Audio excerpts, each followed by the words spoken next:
Hey there, Cameron here with the Sea Butters Tech channel. If this is the first time you're on my channel, welcome. I do a lot of tech videos. I like 3D printing, I like laptops, I like lots of different things, but in this video we're going to be looking at my 3D print lab that I built in the cellar of my house. And hopefully this is enjoyable and useful to you. I'm going to show off all the machines that I have, from new machines to salvaged machines to rebuilt machines, from several different vendors, including Prusa, Creality, Sovel. And I'm going to show you some of the cool things that I like that I've done in this lab that I think you might also get some good ideas from. The first thing that I'm going to go through is the room itself. And this room is actually right underneath my front porch. And you can see that it is kind of a small room, but I decided it would be very useful and was the perfect space to put the 3D printers because they're out of the way. No noise really leaks out of here because it's almost away from any other room in the house. And the other really great thing about it is I was able to seal off this cement box. And the reason I do that is because I have this air vent here, and this sucks all the air out. I can seal the room with this plastic zipper tab, seal the room, and all the air gets exhausted out this vent and out through a dryer vent. And the reason that's good is if you're printing in, some more volatile materials or eventually using resin or something like that, you can get positive air pressure that is just keeps all of that stuff in here and then gets sucked out. So that's something that is, if you have a space for that, is a really great idea, because you don't want to be spreading, and especially when you're printing in this type of volume, you don't want to be spreading anything toxic around your house. So safety first. And yeah. Now you may be wondering, why do you have so many 3D printers? Well, I do print a lot. I don't think it justifies having the number of printers I do, but at times I do go to trade shows with some family members, and we do sell 3D printed items, retro gaming pieces, anything that people might want at these conventions. So I have ended up printing a lot of things all at once, which has necessitated a lot of printers. So let's talk about my machines here. So again, I have several, and I use a naming convention from an anime called Neon Genesis Evangelion. And you can see, I've used, here's Unit 00, Unit 01, Unit 02, 3, 4, and 5. So I kind of have adopted those color schemes, which is useful for when I'm remotely. I can say print on the purple machine, and I kind of know what that is. Rather than getting confused with names, having the colors be different, and the color associated with the number is also, ingrained in my brain just from having that there. So that's really nice. So let's talk about all of these machines one by one. Each of them are unique and have some cool things that I've done special with them that are maybe different from other Prusa machines. These in particular, these first three are all Prusa MK4s. This first one is inside the Prusa enclosure, and all of these parts have been printed in ASA. So I printed them all in ASA because ASA is a higher temperature material that won't melt. PETG inside an enclosure can potentially melt if you're keeping things hot enough and you're putting enough stress on the parts. So ASA is a really good material to be printing for use in an enclosure. It's what they use for the Voron kits, and that's what I did for this one. So everything is ASA. And this is built out of the Prusa kit itself. So some of the unique things, in addition to all the ASA parts, are I printed anything that's close to the extruder and hot end in Filament carbon fiber polycarbonate. So that's an ultra high temperature material that should stand up to whatever heat I throw at it. So yeah, so the carriage and any of these pieces up near the nozzle are this carbon fiber. And the other benefit you get with it is this is actually lighter than conventional filaments for the same volumetric space. And what that basically means is it's lighter. So this MK4 head is actually quite a bit, I mean, it's not massively improved, but it is lighter than a conventional MK4 head, which should help print quality as you're able to move the mass around quicker. And this can print very, very fast.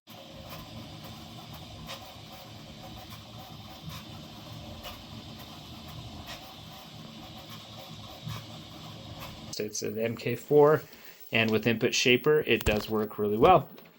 Modifications that I have done to the enclosure just include this extra filament arm, so I can put 2 spools in here so I can easily change between them at will, along with a temperature and humidity sensor. And I also have the filter, so you can turn that on here, and that turns on a carbon filter, which can reduce the smells, although I don't have too big a problem with that because I can, seal the entire room up and exhaust all the air in the room out at once. So yeah, this is Unit 00. It's a nice machine. Every single part on it has been printed. I do my settings a little bit different. I also sell these parts on eBay, so other people can make use of them, but I print my parts with a little bit extra infill and more perimeters around the edges just to give it that extra strength. And I've done the same thing on this particular MK4. So yeah, that's the enclosure MK4 that I use to print higher temperature materials and keep things nice in there. So let's look at 01. This is also a conventional MK04. I built it from the kit, from the ground up, with custom parts. These are all PETG. I'm using squash ball feet mod, although I do have some squash balls, but what I found is squash ball feet, and the reason I'm doing that is to reduce vibration so the sound doesn't carry throughout the house. These are very quiet machines in general, but the less resonance you get, you actually can improve your print quality and reduce the resonance that you're getting, and the volume is reduced by doing that. But squash feet can be $4 or $5 per ball, which is kind of outrageous if you're going to be using 8 of them on a printer. It's just like, that's a lot of money. But I'm actually using these TPU. TPU is a material that's squishy, and I printed these TPU squash balls, which I don't have the math in front of me, but it's probably $1 or less to be able to print something in TPU in this size, and that works really good as well as a dampener, which helps, like I said, reduce that sound. So this machine as well, all the parts are printed by me. With my settings that are a little more robust than what comes with the kit from Prusa. And this also has the carriage printed from carbon fiber polycarbonate. And again, I did that just for heat purposes. It's a very, very heat resistant material and lightweight. So this MK4 head is actually lighter than a stock one would be because of those reasons. Should help print marginally. And that's 01. I really like, a lot of people don't realize that there's a lot of print quality to be left on the table if you're not using a filament dryer. And I didn't forever. I was just like, I keep it in the bag. It's fine. And then what I started noticing is eventually, sometimes if your filament had been out for a while, you'd find you try to print with it and it would literally just break off and become brittle. And that kind of tipped me off I actually need to do a better job of storing my filament. And by using these filament dryers, this is a Solvol one. I love this one because it takes 2 spools and you can print right out of the filament dryer. And it has some threaded nubs up here that you can put PTFE tubing, which I plan on doing soon. Well, I kind of have PTF tubing, but I'm going to bring that all the way down to the box. So that should... It's just a really nice filament dryer, and being able to print right out of it. I have it come up and then back down into the machines using kind of some remixed parts that I've remixed myself. And that works really, really well for print quality.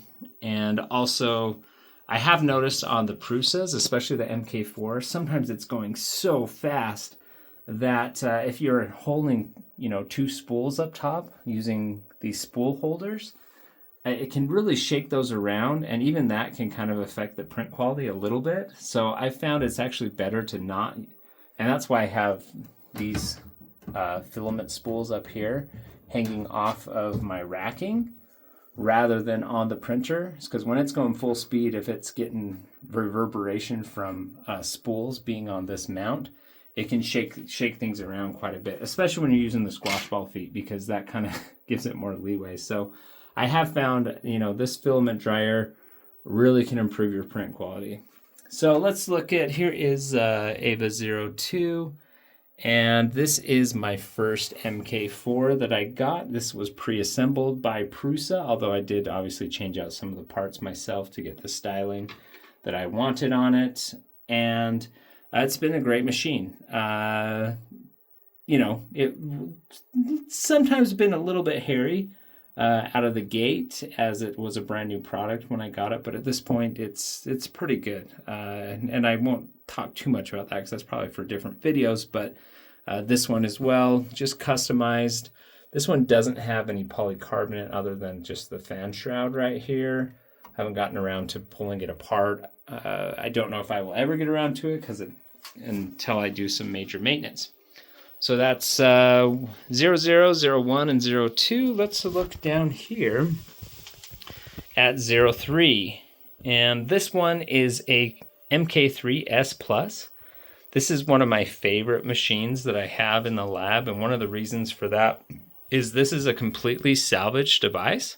So this had years worth of print time on it. It was I have gotten into basically finding broken MK3Ss in local classified ads and basically salvaging them and maybe taking two printers that are broken, and I'll find them for cheap, and I will refurbish them and make them good as new. And this is one of those. Like I said, it ran in a print lab at a college for years and years and years. It had literally years of print time on it, and it was in very poor repair. It barely moved. It barely worked when I got it in, but because I printed all my own parts, all the motors were fine.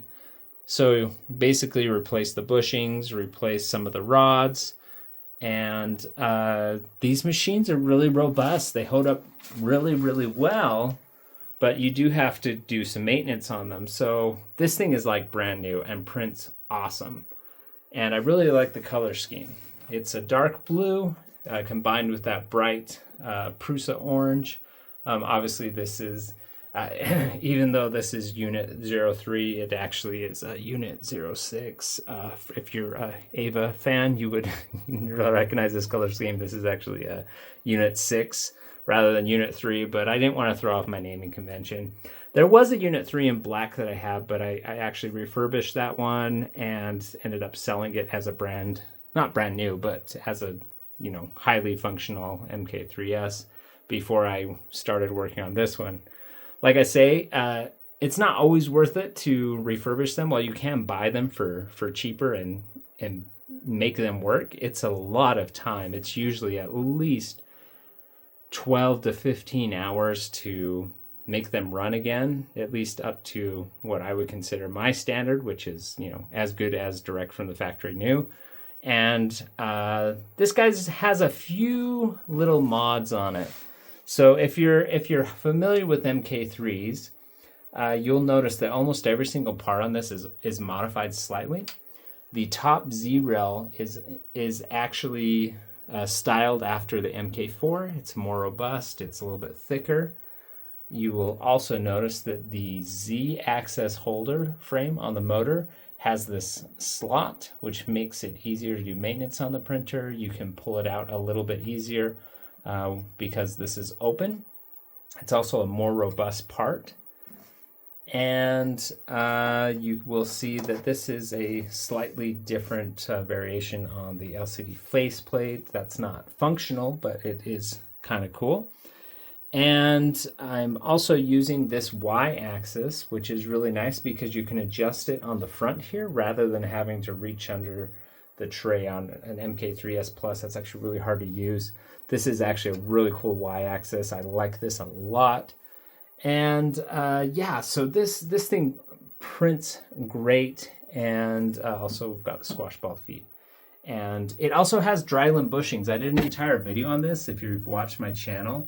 It's using the dry limb bushings on the Z-axis and the Y-axis because I just wanted to try it out. I think most people are better off with conventional bearings, but you can tune a dry limb bushing, and listen how quiet that is.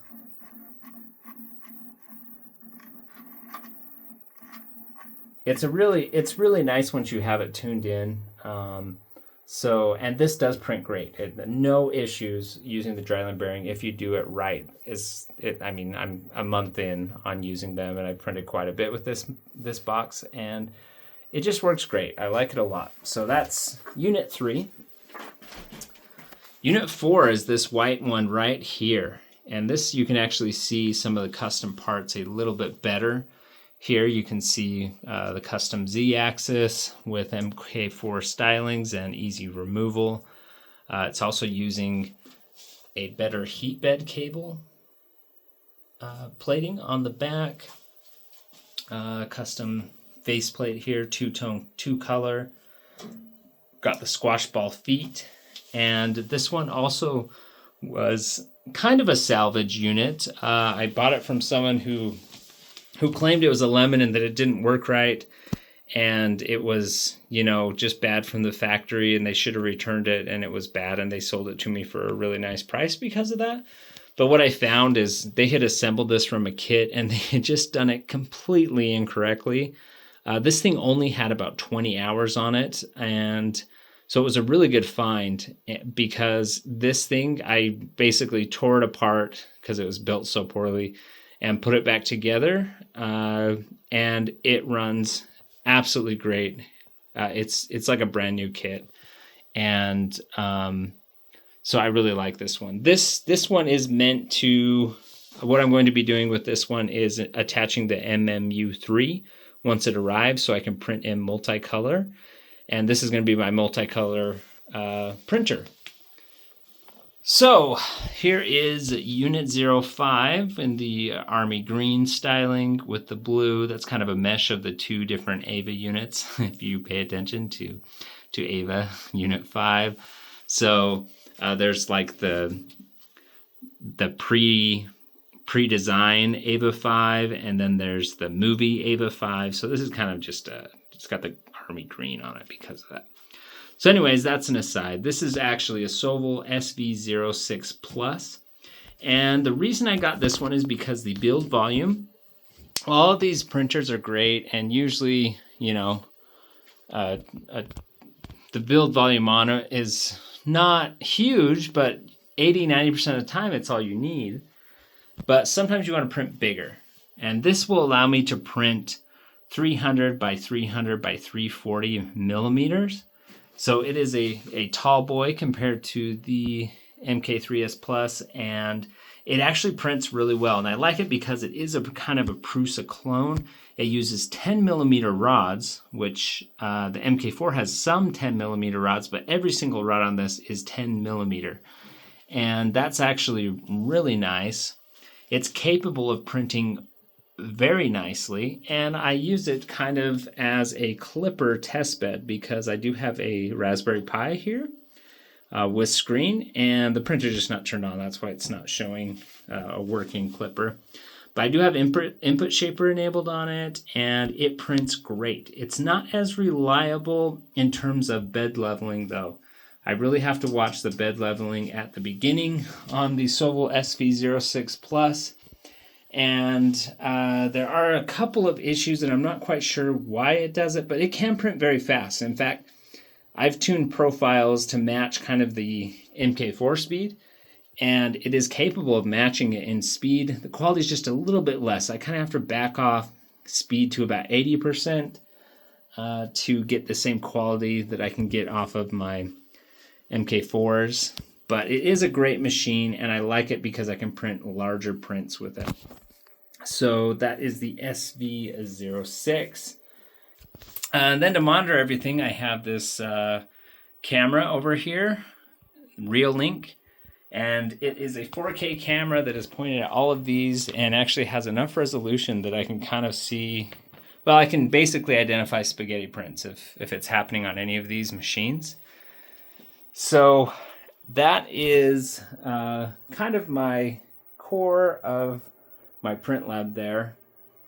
And out here, I do keep a couple other printers on hand just in case I need to do things. One of them is this, and it just looks like it's forgotten on the floor, but I just don't have it in place. But this is a S3 Ender 3 S1 Pro. And the reason I keep this guy around is because it does print okay. It's not as reliable as some of my other machines, but what I like about it is this has a laser attachment, so I can do laser engraving when I want to, and that's a big reason why I keep this guy around. So I'm able to do that. So looking over here, this was my original setup. I'm actually going to be kind of getting rid of this enclosure setup just because the other one that I have over there, the new one, is just so much better. But this was the very first Prusa MK3 that I purchased, and great machine, still works. I just have too many of them. So this guy's just set aside because I'm going to be selling it. But other than that, basically filament racks. I keep my exotic filaments over here. These are basically high temperature prints. So this is anything that's like polycarbonate, carbon fiber, my ASA. And then I keep PETG in this stack, which is 2 deep back. And then over here is where I keep all my PLA. Any open PLA, I guess, is where I keep that, because everything up here is new and boxed and I haven't quite opened yet. So yeah, this is the Seabutters Tech 3D Print Lab. Hope you enjoyed the tour. If you have any questions about these printers, hit me up and I'd be happy to answer any of those questions. Hope you enjoyed this video, and we'll see you on the next one.